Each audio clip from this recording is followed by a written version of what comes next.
The 311 Response Center is the main gateway to city services. As small as our population is, we do take a lot of requests.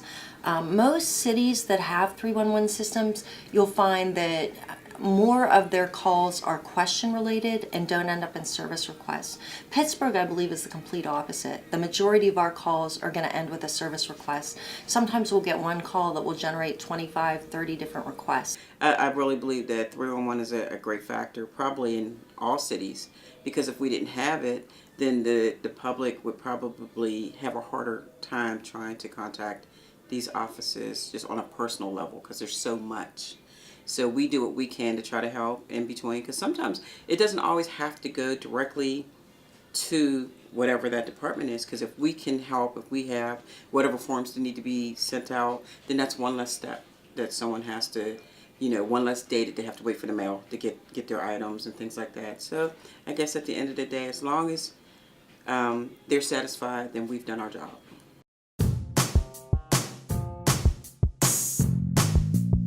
Citizens can contact us a variety of ways. We have live operators. We've expanded our hours from 7 a.m. to 7 p.m., which is exciting. Different hours, odd hours, feel free to call us and leave a message at 311. It answers 24 hours a day.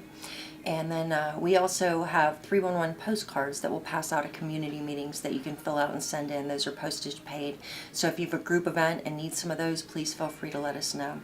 We also have a Twitter account, and our handle for that is @PGH311. And we can actually process service requests through that handle and send back your service request ID number.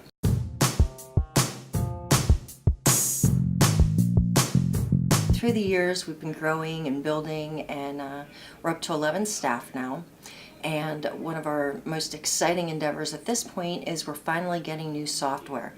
We're currently using something that was built in-house in the late 1980s, and now we're moving up to a new product. We're in the process of implementing it and hope to have full implementation by this summer or fall. So that's going to make a lot of great improvements to 311, the efficiency of the service we can provide, so we're very excited about that.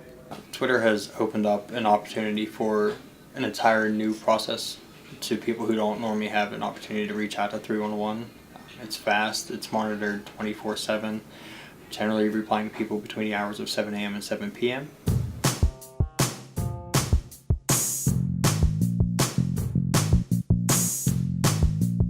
It can be challenging at times to respond to a certain person's needs with only 140 characters, but there's a few times where we have to send multiple tweets. We're making our website more self-service, so people will be able to go in and find the answers to questions they need without having to contact us. It makes it a lot more convenient. We'll be building the knowledge base that goes along with that. For years, updating and putting more information in so that we can try to address everyone's needs. This is the type of job where you have to have an open mind, have to have compassion, and you have to listen. Because you can easily not understand what someone says, and then it just doesn't end well. So we try to make sure that each person and their concerns, we make them aware that we are very serious about what it is that they're bringing to us, and that we want to help them, and we want to give them that feeling of it's not so much like a machine. I'm a real person when I answer the phone, and let me do what I can to help to assist you.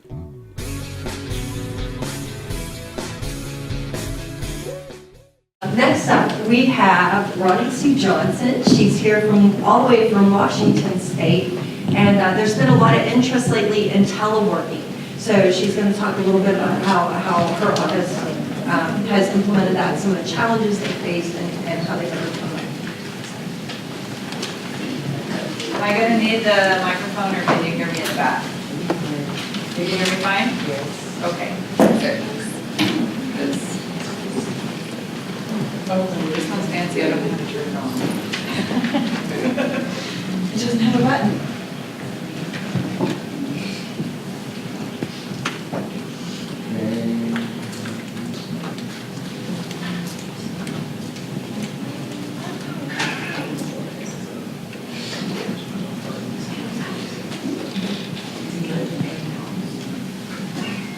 So while he's bringing that up, I'll just introduce myself. I'm Ronnie C. Johnson, as she said, and I am the statewide administrator for our public assistance customer service contact center. So we do work that's a little bit different than many of you do, in that we are doing intensive interviews for eligibility programs over the telephone. So our service handle times and those kinds of things, our metrics are a little bit different. It is perfectly normal and acceptable for us to have a call that takes 45 minutes. That creates some interesting challenges, right? So I want to give you that as a little bit of background. I'm going to give you some background into what we do so that you can understand the context of how teleworking applies in that kind of a world. But I think there are things that carry over for the kind of services that we're doing in teleworking and the kind of services that 311 or 211 or other call centers provide. So we got it up. So I just pushed this button in the middle. No, the one on the right, the one on the left. On the right, the other one, on the left. So Washington State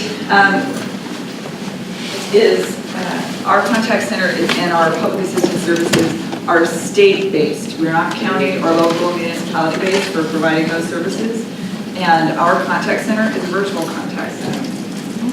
Department of Social and Health Services is our umbrella social service agency. It's a gigantic agency. It's the largest one in the state. We have 8 administrations that range from labor and industries to child welfare, licensing, all those things that are agencies. Each agency is based with administrations. Department of Social and Health Services is the largest agency in the state, has 8 separate administrations. Our services fall under the Economic Services Administration, which has 2 divisions. Community Services is one of those divisions. The Community Services Division has about 2,600, 2,800 employees in that division. So roll that up, our department, if we got to the Social Service Department, is like 8,000 employees or something like that. It's gigantic. Our contact center is a virtual contact center. We have staff located in every part of the state, just about, and we are physically located in the brick and mortar offices for the walk-in services. So though our contact center staff sit in a brick and mortar building where walk-in services are available, they don't report to the local administrator over those services, they report to us virtually. We have 850 staff in our contact center, around 900. You always hire a few more because you're always going to have some that are on leave without pay and those kinds of things. So we have about 850 FTEs. They're located in 45 traditional brick and mortar offices across the state, and approximately 170 of our staff telework from home. Why would you consider a telework program when you're big and you're spread out already? Why would you even look at telework? Now I'm going to start looking at my notes. We needed some room for growth. And one of the things that teleworking can give you is it can give you growth in your brick and mortar spaces, because you can use the spaces that people who are no longer working there but are still working for you to fill them up. We started 2 years ago, in particular, this became an issue for us. We needed to grow by 100 staff, but because we're in existing facilities, and there's no money in Washington State to build new facilities, it's one of the challenges, we all have challenges we bang our head against the wall about. Mine is trying to get a facility where I can consolidate some staff instead of having them spread all over. There's no current funding for building new facilities So the only way you grow is to create space where you are. And we needed room for growth, so we needed to increase our teleworking. It also is helpful with disaster recovery or just weather events. Now, Washington has a reputation of being like super rainy. It rains all the time. And this is true. We get our precipitation mostly in rain. And I grew up in Montana. So let me say, I'm adopted into Washington State, and I love my state with great affection, but every time it snows there, people lose their minds. We had an event 2 years ago that they affectionately labeled Snowmageddon, and no one could go anywhere, and the snow was like a foot deep. And some of you know more about snow than Western Washingtonians do, and everything shuts down. In Seattle, in Olympia, our capital, in Tacoma, when it snows, everything shuts down. No one comes to work.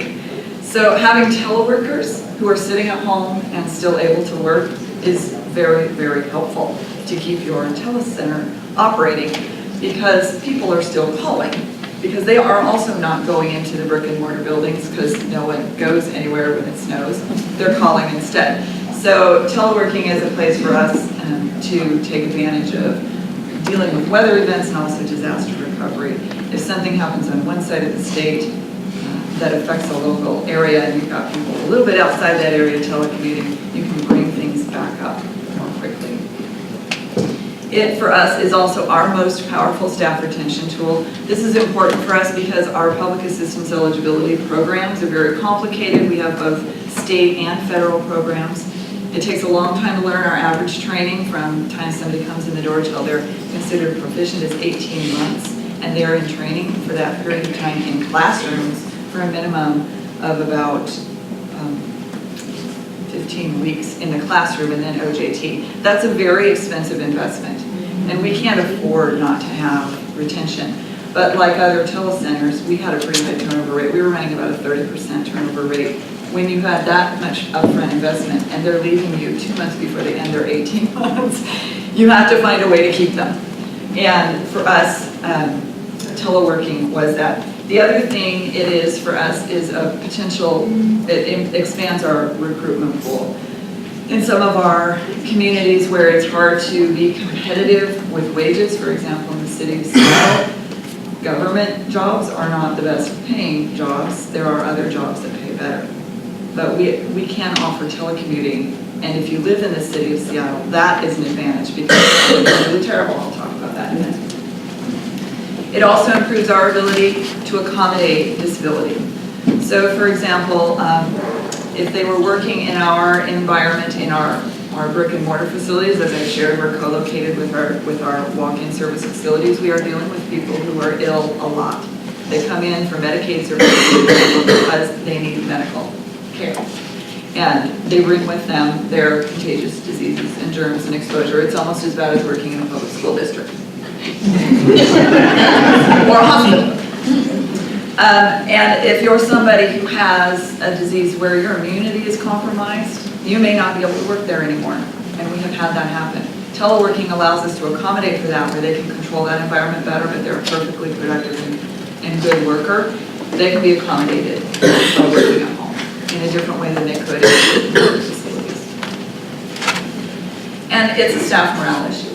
For people, the ability to work at home just makes their day. They have a much nicer thing to look at out their window. Many of our staff live in rural communities, and they can look out at the beautiful farmland outside their window, or the river, or the lake, rather than looking out the window at the parking garage next door. So this is one of the things that is really helpful for its staff morale.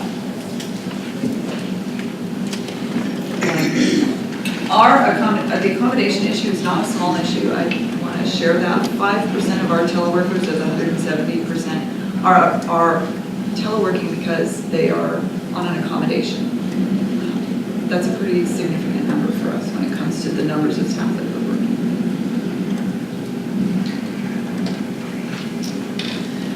So our weather forecast in 2008, 2010 that led us to really launch our teleworking program. We had several environmental factors that made teleworking something that we really wanted to pursue. One of those is that we were heading into the recession. Everybody was heading into the recession, right? And in Washington State, that created issues for us. In public assistance, the irony of it is that your demand for your services goes up as the economy is crashing, but your funding to support your staffing goes down. Back to the retention conversation, we've had to keep every single person we can keep. Because in our state, we were in a hiring freeze for almost 3 years. If someone left, we could not replace them. So we had to have a way to keep them. Gas prices were escalating. In our state, we have very high tax, both local taxes and state taxes on gas.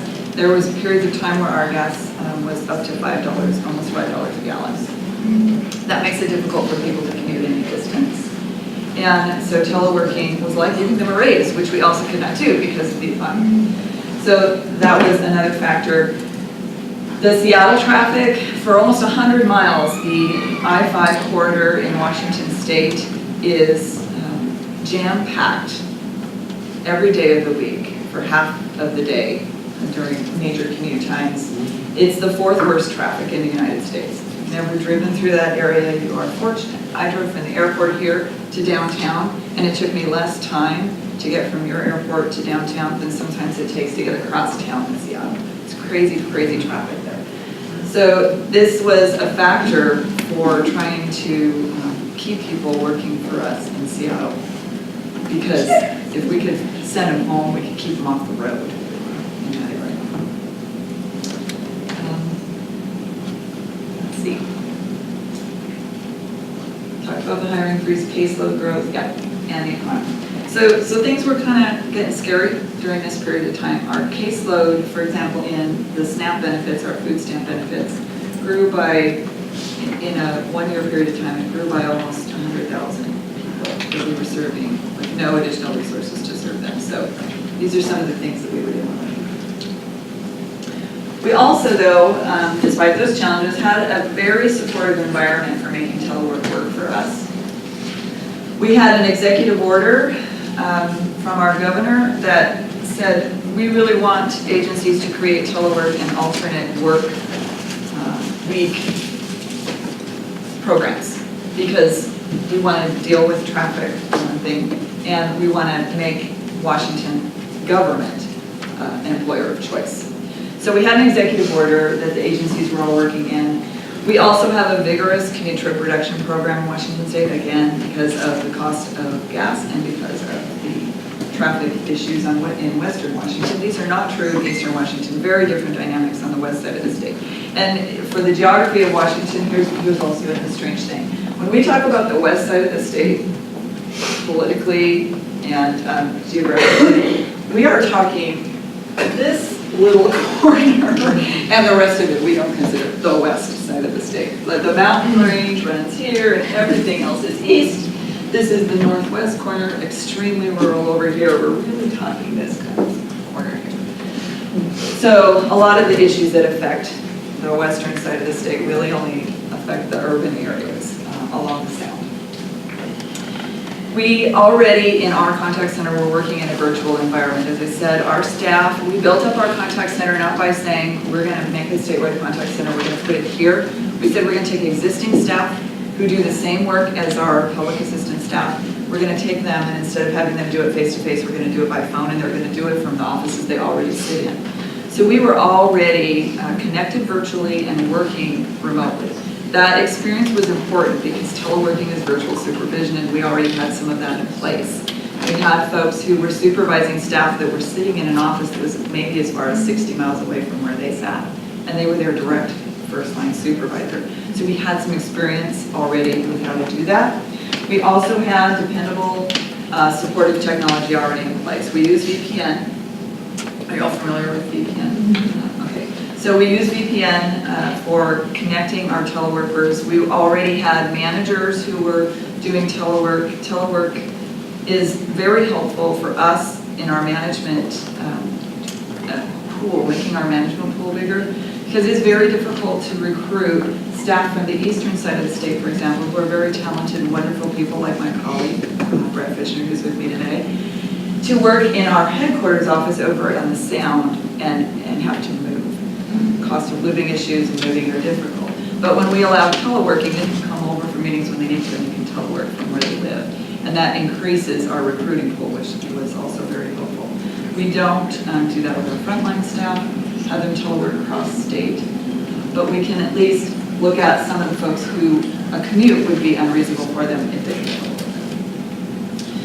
We already had a central single phone number, and we used the Avaya platform that was connecting people so that we could do teleworking from anywhere in the state, and they could receive calls and do work for any caller anywhere in the state. We're not geographically based. If you live in any corner of this state, we call that same number, and any staff person who's also located in any part of that state will receive that call and can do that work for you. So we didn't have to worry about, can they only telework in a specific geographic region to serve a specific geographic population. That was helpful for us. We also were experienced, because of that virtual system that we were already working in, we were experienced with using remote communication technologies. At the time, it was Microsoft Communicator. It became a very important tool for us in keeping connected to our workers that weren't sitting in the building with us, and continues to be. It's now Link. It's going to be Skype for Business very shortly. It is one of our single most important tools for keeping connected to our teleworkers, for application sharing when they're having problems with a case, and we can look into that case with them and work through with them. So having tools like that in place were important factors for making teleworking work for us with the work that we do. We had a lot of time to prep, and I know there are a couple others of you I heard yesterday who also have telework programs, and it takes a while to build it, doesn't it? I think I heard you say 18 months or something like that. 2 years. Oh, that's about how long. That's about how long it took us to. We started planning at the administration level in 2008, 2009. We issued our telework handbook. I brought 2 copies of it only because I didn't want to cut down half the trees in Washington State. It's a 40-page telework handbook.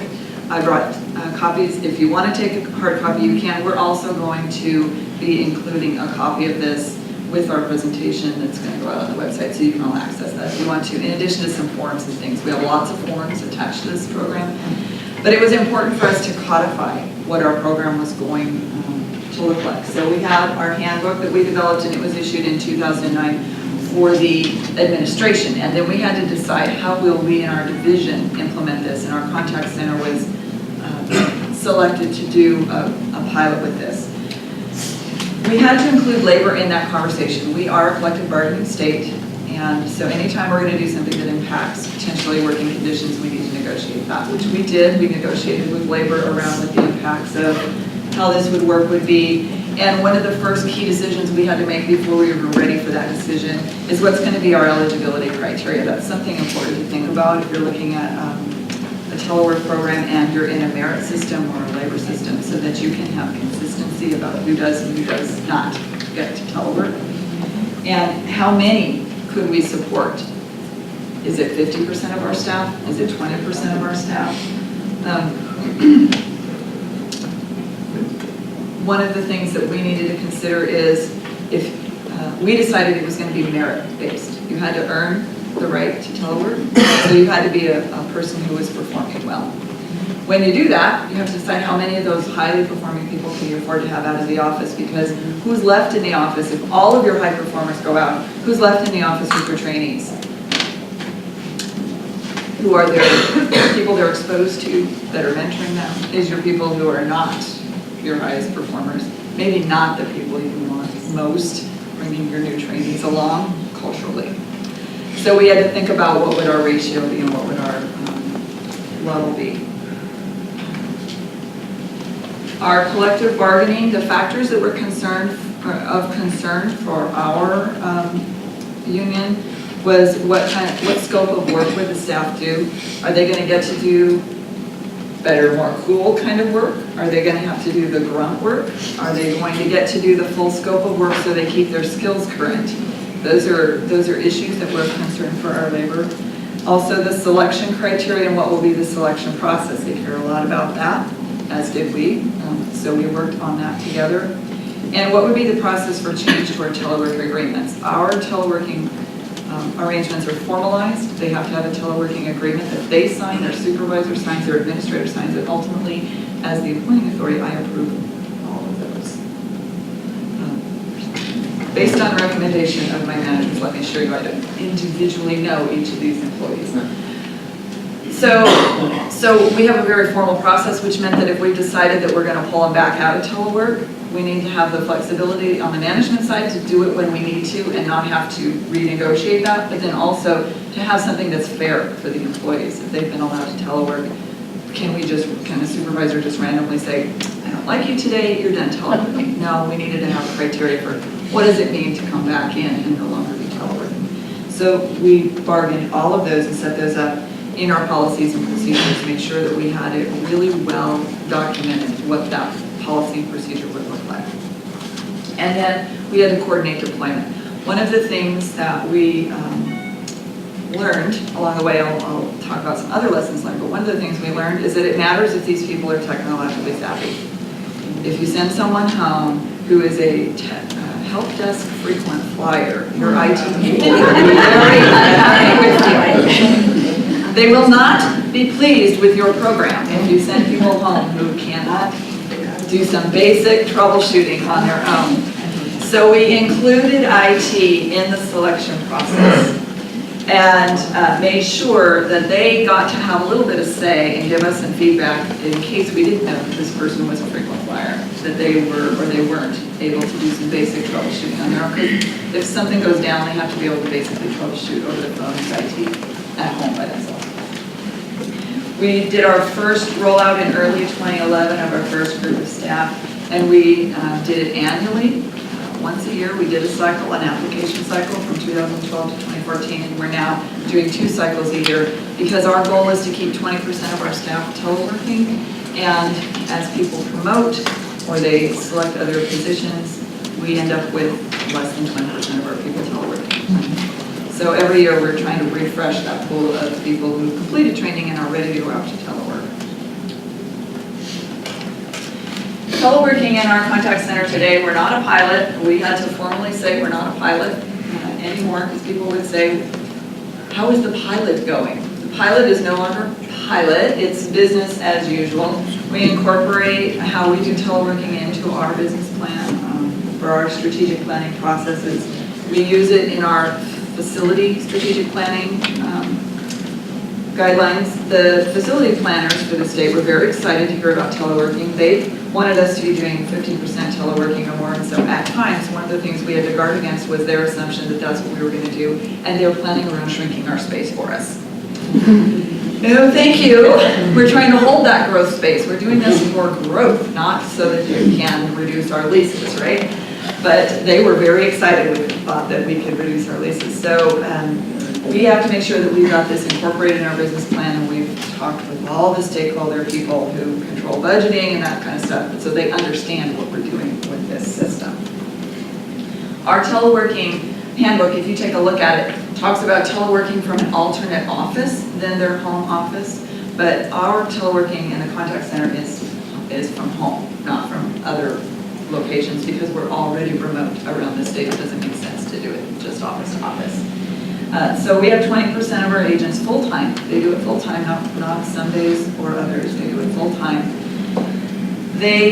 We do, however, because it's a privilege, not a right, we maintain their official duty station at a facility, at an office facility.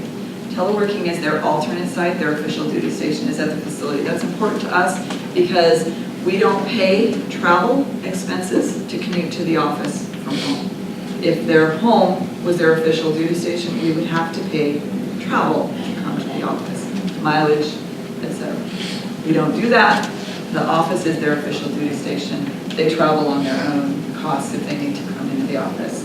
We also do require that they come into the office for staff meetings, that they come into the office for training, and monthly they meet with their supervisor in an in-person meeting so they can talk about how they're doing with their progress, their performance metrics, those kinds of things. So they're required to come in and do that. In our first early stages, we didn't always have that in place, and that was something that we learned we needed to be doing. The agency provides their computers, which they get to take home. So inventory is a process they must participate in with us. Also, our system is a little wonky. Our IT system is a little wonky. Does anybody in here have a perfect IT system? I really love to talk with you. The IT Awesome. We don't have a perfect IT system because we've made it so complicated that our IT challenge is to keep us functional all the time. Band-Aid, spit, and gum. Our teleworkers have to bring their computers in every month to have them patched and updated. And we have not yet got to the place where that can be done effectively remotely. So we use their once a month meeting with their supervisor to also bring in your computer, let's get it patched. But if something big happens, like some huge virus thing goes out there and they have to do massive patching around virus protection, then we have to stagger and bring people in for special patching. Our goal in the next couple of years is to be using virtual desktops where they're not actually bringing an actual computer into the office, but they're directly connected to the server. We aren't there yet. We have our annual planning cycle where we go through the application process. Twice a year now, people apply. It's a very rigorous application process. They have to meet performance expectations. Their direct supervisor and their geographic administrator have to agree that and IT have to agree that their performance warrants their ability to be able to telework. And underperformers, for those that are not maintaining their performance level to stay in, we give them a 60-day review period to bring their performance back up to standard. If they don't meet that performance expectation in 60 days, we may return them to the office so that they can have more direct support and coaching in order to maintain their performance and get it back up. Doesn't mean they won't be eligible to go back out in some future date, but we bring them back in. We don't want somebody sitting out there and languishing at home, not doing well, and just letting that continue. And then we focus on success. We have specific formal supports for teleworkers in place, including a 6-month review where the supervisor and the teleworker talk about, is this really working for you? There are some people who don't enjoy teleworking. They think they're going to, and then they don't. We have to have an option and a way for them to return to the office. So we also have some structures around how long do we keep their workspace, their cubicle dedicated in case they need to come back. We don't give it away. And we have a 5-to-1 ratio for our workspaces. 5 teleworkers share 1 work cubicle once they're permanently out. And that's been difficult to maintain because if we have to bring them more than 1 back in, now we've got an issue, but we're trying really hard to hold on to that. We've also been providing more supervisor support for teleworking. Oh, you're good. Okay. So this is a little productivity snapshot. The reason I wanted to give you the background of the kind of work we do is because you might look at this data and go, well, geez, they're taking 4 calls an hour. That is not a good thing. But in our eligibility interviews for renewals, those interviews can take 25 to 30 minutes sometimes. And so taking for our non-telework staff, which are granted not our highest performers and often our trainees, but still, even those that just chose not to telework. Our non-telework staff average about 4.1 calls an hour working through those processes in that kind of an interview. Our teleworkers get 5.2, which is over time a significant bump in productivity.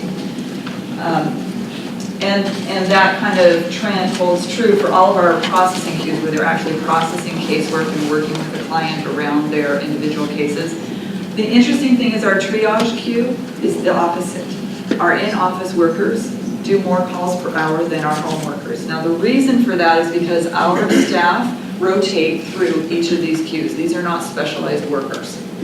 So the same staff person that can take an extremely complex case and work it through in 1 month, working on new eligibility interviews, for example, is going to be doing triage next month.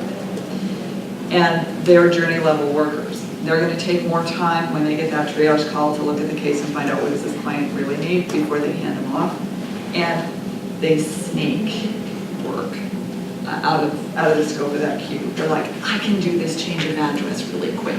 They're not supposed to do that on that queue, but because they are able to do so, sometimes they just do. And so our more experienced workers, they do that more often than our newbies who are like, oh yes, I can transfer your call. They just move them right along. But our experienced workers are like, let me just get this out of the way. I'll just do this just this once. And they do just this once several times a day. So they do fewer calls on our triage line. We have a range of calls that are acceptable. They're still working within that acceptable range. They do lots more interviews. So we just know this about them, and we kind of give them some room to do that as long as their customer service overall isn't backing up the queues. Back office production is when people send in paperwork. We have electronic case records in our state, not paper case records. So all of those documents go into a single statewide pool. Anyone from the state who of these type of worker can work that work, whether they're a lobby worker or they're a call center worker. We call that back office work. Someone sends in a change, they send in a verification for their application, for example. Our teleworking staff also process more of that kind of work through the course of their day in between calls or when they're assigned to do that specifically than our non-telework staff do. They stay focused and they stay highly productive. One, because they're motivated to do so, they have to in order to retain their ability to telework. If they're not performing, they come back. So it's important for them to maintain that. And two, they don't have some of the distractions that happen in our workplaces, which is the coworker who stops by and says, can I ask you a question really quick? And it took 15 minutes. They don't have that. They don't get that as much. So this is only one example of the metrics that we use for staff, but it's one of the ones that we use to document to people who in our state teleworking for workers like ours was really new and it was strange and they wanted to know, does it really work? How do you know they're really working? How do you know they're really working when you can't look at them? We have a lot of monitoring tools, but performance is one of those areas. Lessons learned. Communication counts, both in the process and keeping communication with the teleworker while they're working. We had to describe our process to many people to support it. It was a new and weird idea. We deal with confidential information. How to sell our stakeholders and our leadership that it was okay for people who are working with really confidential information to do that in their homes. We had to communicate a lot. Communicating how we were going to monitor that, how we were going to manage the system is important. We needed good monitoring tools to be in place in order to know that staff were doing what they were supposed to be doing and to support them in that. And supervisors need to know how to use those tools really well because they can't manage those staff by walking around and seeing what they're doing and hearing their phone call. They had to become really proficient at those electronic monitoring tools. The selection process counts. When we were piloting, we first rolled it out, it was a little bit loose for us, and we had some folks out in telework we should not have had out in telework. We learned the lesson the hard way that our selection process needs to be tight and consistent because we're statewide. Staff over here need to be confident that the criteria for them getting approved is the same as a staff person over here. We have to be very consistent with that in our environment. So it matters how you set up your selection criteria. In ours, as I said, they have to have above average performance. They can't be just kind of average workers. They have to be our top level workers. They have to have very good attendance and self-discipline. And they have to have that reasonable technical ability to do basic troubleshooting. Remote supervision can be difficult. Not every person is suited to telework, but not every supervisor is suited to supervise teleworkers either. Folks who do best in person with people and aren't, like if it's a supervisor, heaven forbid, in a call center who doesn't like to talk on the phone, we have a problem. Because they're only going to communicate with their staff through email, instant messaging, and telephone most of the time. And if they aren't very technologically savvy, they're going to have a hard time supervising people who have to be remotely working. So that piece matters. The other thing that for supervisors we needed to do is make sure that they had training and all of the tools that they needed for monitoring and accountability that they were actually doing it. So their administrators need to be sure that the supervisors are doing what they're supposed to do around their teleworkers and that they know what their teleworkers are doing and how they're doing in their performance. We learned a lesson around staff and supervisor ratio. In our first early years of teleworking, we said anyone can telework, including our lead workers and our supervisors. I came into my job just about 2.5 years ago, and I came into one team that served a statewide caseload that had only one supervisor physically in the office, but they had only 10% of their staff out on telework, which meant that all the other staff that they had in their offices did not have a supervisor present. Their supervisor was sitting at home, working from home. Some people can supervise remotely really well and that would work out for them, but in some cases what would happen is the lead worker became the de facto supervisor. And those in-the-moment learning moments for trainees were getting missed. Interpersonal issues where you need a supervisor intervention quickly to keep it from becoming a problem were becoming the responsibility of somebody else in the office. So we had to undo some of that and be really careful about what was our ratio of supervisors and lead workers that were teleworking and how would they do that? How would they keep their supervisor responsibilities even though they were teleworking? One of the things that has worked successfully for us that we're moving more towards into the future is if an entire team is teleworking, the supervisor and the lead worker can also be teleworkers.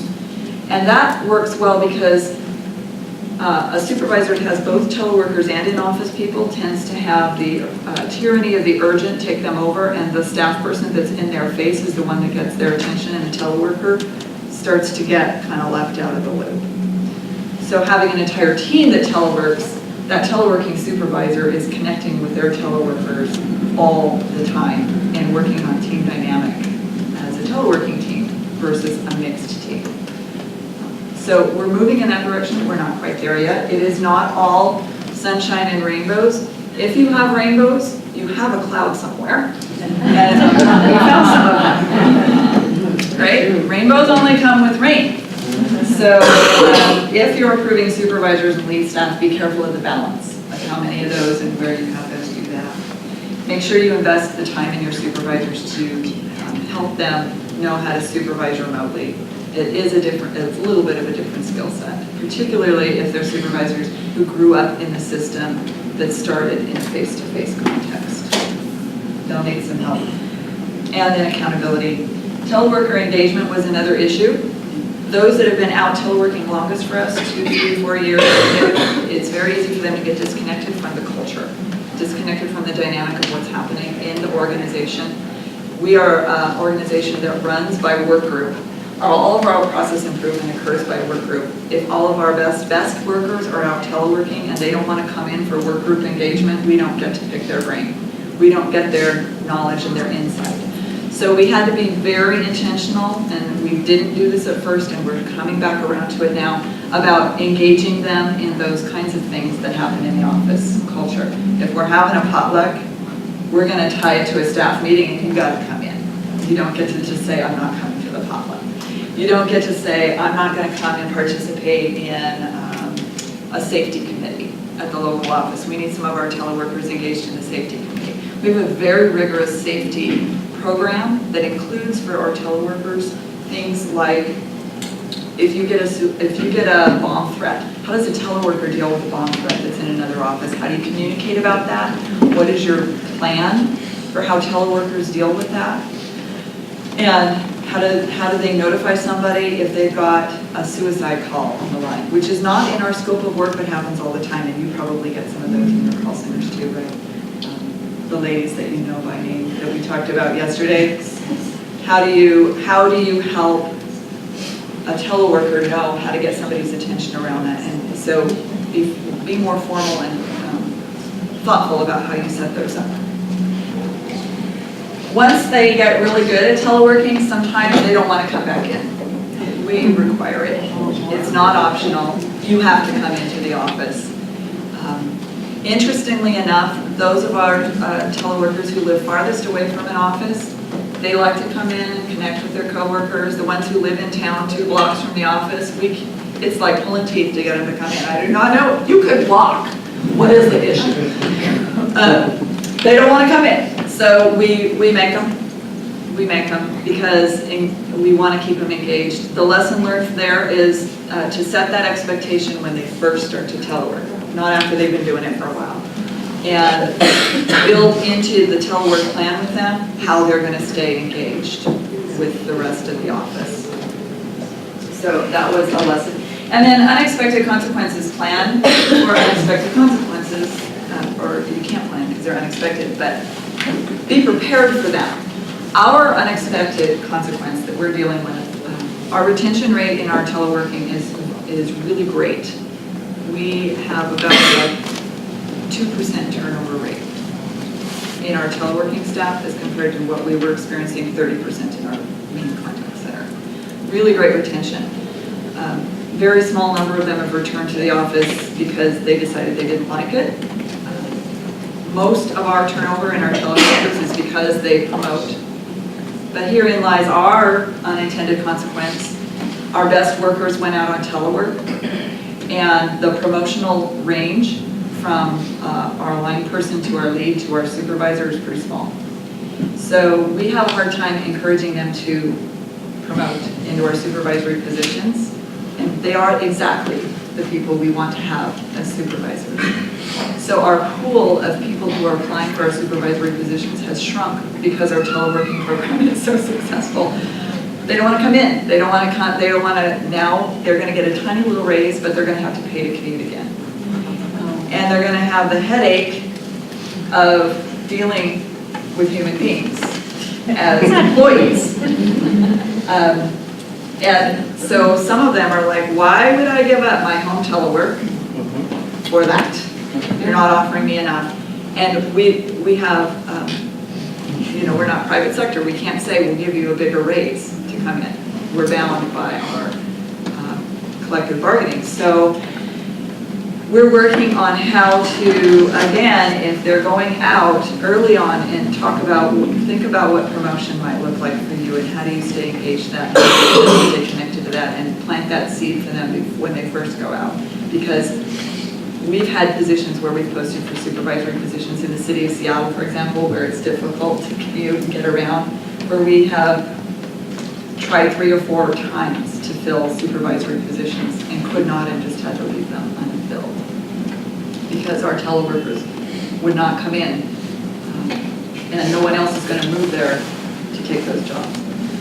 So think about what you'll do when you get some unintended consequence and how you'll deal with that, because you will have some kind of unintended consequence. So that's our experience, and if there's any questions, I'm happy to share them. Yes. How do you deal with something I've heard from my HR department, Human Resources? They're concerned about workman's comp issues, somebody tripping on something at home. So how do you deal with that? We have not, is this real wood?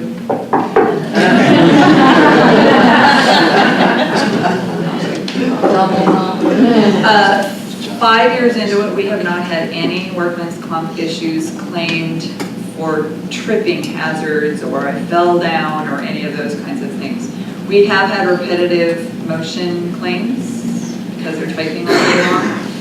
And one of the things that's in our handbook is how to set up your workstation in an ergonomic way. And they're certifying that they have an office space set up that does that meets that requirement. And we provided, if they need an ergo keyboard, for example, we provide that. But we don't provide their furniture. They're responsible for that themselves. And their official duty station, if they need special equipment, we do offer that, but not at home. Do you do any in-home inspections of their, like surprise visits by supervisors or something to see if it's We retain that right, but we have not yet ever done it. One of the things that, this gets back to the supervisor training though, it is really important that the supervisors are clued into what's really going on with it and they're connected and know their teleworkers really well. Because there are some situations where it's going to be the supervisor that notices something's wrong. We had a circumstance, for example, where a teleworker who used to be very engaged when she worked in the office started calling in sick or not calling in, we can monitor at the time of day when they log into the system. If they're going to be away, they have to put in a leave request just like anybody else. They can't just walk away from their desk and not take leave. She would log in, and she started logging in like an hour, hour and a half late and not calling in, and this was unusual behavior for her. And one day she just didn't call in at all because she had worked in the office first. We require everyone to work in the office first. They don't get hired and go straight to teleworking. They have to be kind of acculturated with us before.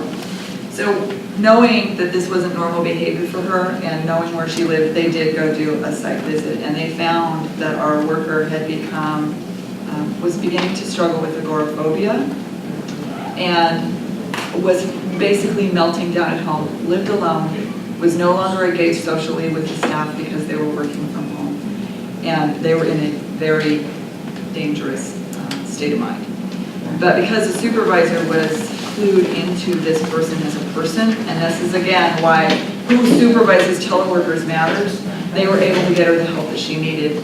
Ultimately, we brought her back into the office so that we could help her get socially stable again and work with her physician around that. So in this case, the accommodation was actually not telework instead of telework because that was necessary. But supervisors need to be having those kind of conversations all the time with their teleworkers so they know what's going on with them. And if it's labor and industries type kind of concern that the worker's having, they can nip it in the bud early before it becomes a labor and industries problem. Just going to make two comments because it kind of came up. The first thing we do is we do quarterly site visits. We do go out to the home. And then also when we do our status meetings, we do them on the phone with the agent. So we are connecting that way all the time, and we do inspections for the space before we allow them to work from home. We supply all the equipment, the telephone, the computers, the desk, everything. Oh, so, you do the desk different. So we do it a little bit differently. What about the internet access? Do you pay for that? We do not.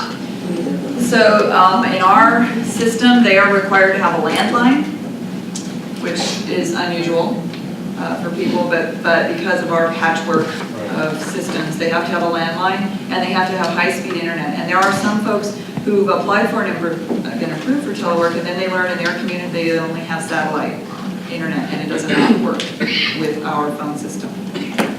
So they don't have the option then of teleworking because the infrastructure won't support that for them at their home.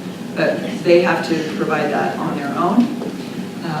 We have some parameters around what happens if the system goes down. If their system goes down, they have an hour of work time in which to determine that they can't get it fixed and brought back up, and then they got to come to the office or take leave. So that they can't just say, my system was down and then be at home not working.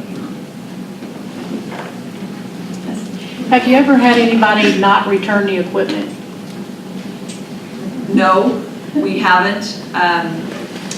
We have just recently had somebody who was having a medical condition and was hospitalized, and so we were having to work with the family to retrieve the equipment. But we haven't had that be a significant issue for us. This is part of why we're so careful about who we select for telework, and why if they are starting to slide in performance or in any aspect of performance, we deal with that really early on so that we can get them back in while they're still engaged with us, and we don't have anybody fully disengaging while they're out there. Under reasonable accommodation, the one exception to having to already be a high performer is around sometimes accommodation, because sometimes the home accommodation is we'll get them back performing where they need to be. We will do that for a trial period, and then if it doesn't meet the accommodation need to be able to bring them back up to performing to expectation, then we bring them back in the office and end that accommodation. So that's the one exception to having folks telework who are not yet performing at our regular expectation standard. This might only be an issue in the beginning, but do you find ongoing conversations going on in your brick and mortar contact centers of, I've been waiting to be a teleworker, but there's not an opening yet, or is there like negative morale in the contact centers of the people that want to go out and do it, but they don't have that opportunity? There was due to for, ratios? yeah, there was for a little while. I had a reputation as being somebody who didn't like telework, so I find it a little ironic that I'm here talking to you about telework, because when I first came into my position, I put a moratorium on any further teleworking, in part because of that issue I talked about with our facilities planners, deciding that half of our staff could telework and they were starting to snack up. They were taking up space. And I said, whoa, we're not putting anybody else out because I need feet on the ground to claim the space. I need bodies in the seat to claim the space. And for that period of time, they were like, when are we going to get to do the thing? We actually, surprisingly, the last few times, we had more openings, more available, more capacity than we had people applying. In part because we'd gone through this hiring freeze for so long. When we came out of it, we had such a large number of staff who were still new, they didn't meet the criteria yet. So those are the folks that are most anxious to telework now, is the ones who are still in training and they're just chomping at the bit to get through training, to get through being, deemed performing well enough to go out, and then they do it. We have had some interesting things. People will say, okay, I want to move. So I want to start teleworking now so I can move, and then they want to be out of state. We've had some people say, I want to move to Oregon, to the south side of Portland. I'll be 5 hours away from the closest physical office, but that's okay, let me telework. No, we have some criteria around how far you can telework from. You also can't live up at the top of Mount Rainier. So you do have to give them a little bit of guidance around how, you have to think about how far away from an office can they be to allow for teleworking. And we have had people who try to use the accommodation process. Once you open the door to accommodation for telework in a place that's traditionally brick and mortar, then some people will try to use that for their advantage in negative ways as well. And so we have had people paint themselves into an accommodation corner, I would say, where they would come to us with medical that said, the only thing that will work for me is to let me work from home. And we know that's not a good fit. And so we work closely with our HR department around those kind of issues to say, really, is that true, and why would that be, and how else can we accommodate? Because we don't want people being able to telework from home to run away from a performance accountability issue, which is sometimes what happens. They would like to be able to do that sometimes. How close are you to virtualization of the PCs? That would really take care of a lot of your equipment issues and everything from home. It surely would, and this is a secret. I haven't even told my staff, so don't go telling anybody. Brett, you're sworn to secrecy. I'm in conversation with Brett's boss about can we start rolling that out in this fiscal year, which starts July for us, our next fiscal year. Can we start rolling that out so that we can get all of our teleworkers on the virtual desktop, where they will have a keyboard, their monitors, and then they'll be directly connected to the server. We have to potentially purchase a new server to make that happen, have room on the server for that direct connection. Right now we're going through a Avaya 1X, and that, because of the 45 different local telephone systems that we're running that across, our system's fairly unstable. With every week, sometimes every day, we have some portion of our system where calls aren't coming through and it's not working very well. So we think the direct connection is going to help us with the stability factor too. Hopefully in this next fiscal year.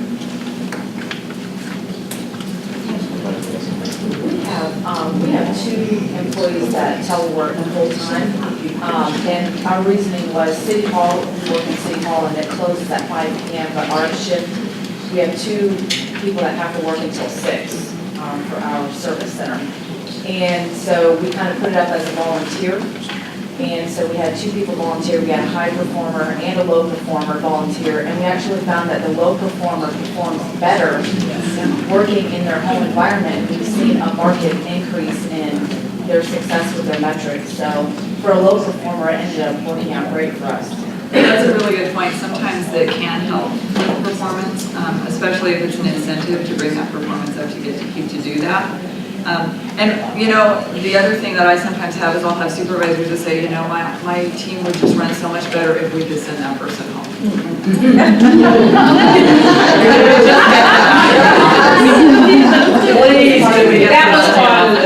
That was part of the improvement, yeah. Because sometimes you have people whose metrics are pretty good, but they are not fun to be around. You ever do that? Maybe we're the only people that have people like that. Especially if it's a free spirit person that's sociable and they're all over the office, or they're really great with clients, but they hate all of their coworkers, you know, they're cranky with the coworkers. Can we send them home? That'd be so much better. And occasionally in those cases, you actually see everybody's production come up when that person finally decided, I need to start teleworking. Yeah. I don't know where we are this time, but I will be around. I have, like I said, a couple of copies of our handbook, and then I have my business cards if you had any questions that you wanted to follow up with, or